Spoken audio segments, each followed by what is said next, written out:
ఆంధ్రప్రదేశ్లో కూటమి అభ్యర్థులు ఘన విజయం సాధించడంతో అనంతపురం టీడీపీ మైనార్టీ నాయకులు వారికి శుభాకాంక్షలు తెలియజేశారు.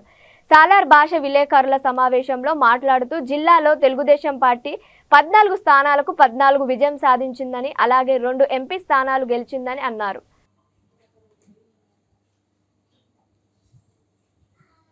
కూడా పోవాలని ఉంటారు. వారికి కూడా చేదోడు వాదోడుగా ఉండేదానికి ప్రభుత్వం సహాయం చేయాలని చెప్పి మా జిల్లా తరఫున మా ఎమ్మెల్యేలకి, మా మంత్రులు కానీ, మా పార్లమెంట్ సభ్యులకు కూడా మెమరాండం ఇచ్చి వాళ్ళని ఆడ పార్లమెంట్లో కానీ అక్కడ ఉండే అసెంబ్లీలో కూడా మా గురించి మాట్లాడి దీన్ని సహకరించాల్సిందిగా కోరుతున్నాం.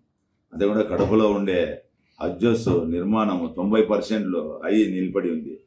త్వరన అది కూడా త్వరచేసేసి మన ప్రభుత్వం వస్తుంది కాబట్టి మన అక్కడ ఉండే ఎమ్మెల్యేలు కానీ, మన మంత్రులు, తెలుగుదేశం మంత్రులు అందరూ కూడా కూటమి ఉండే ఎమ్మెల్యేలు కూడా అంతా సహకరించి హజ్ హౌస్లు నిర్మాణాలు పూర్తి చేసి మా మైనార్టీ సోదరులకి కాపాడవలసింది కోరుకుంటాను. అంతేకాకుండా ఈరోజు మనకి 3 ఎమ్మెల్యేలు ఇస్తే మైనార్టీలకి 3 గెలిచినారు.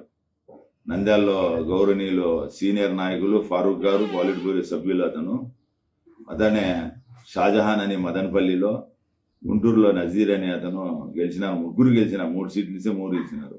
కానీ మేము కూడా మా మంత్రి పదవుల స్థానాల్లో కూడా మా మైనార్టీలు కూడా కేటాయించాలా.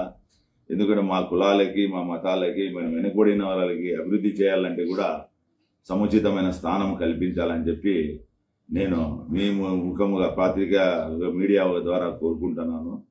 సార్ కల్పిస్తారు అనే ఒక నమ్మకం ఉంది. అంతేకాకుండా వచ్చే సంస్థగత కార్పొరేషన్లో కానీ, మున్సిపాలిటీలో కానీ, మేయర్స్ కానీ, కౌన్సిలర్స్ కానీ, చైర్మన్, జెడ్పీ చైర్మన్ కూడా మాకు కూడా ఒక పర్సెంటేజ్ ప్రకారం కేటాయించాలని చెప్పి కోరుకుంటున్నాము.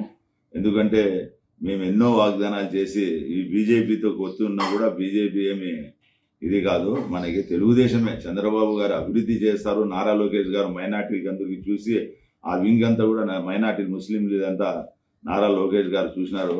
నారా లోకేష్ గారు పాదయాత్ర చేసినప్పుడు మాకు అందరికీ వాగ్దానాలు చేసినారు.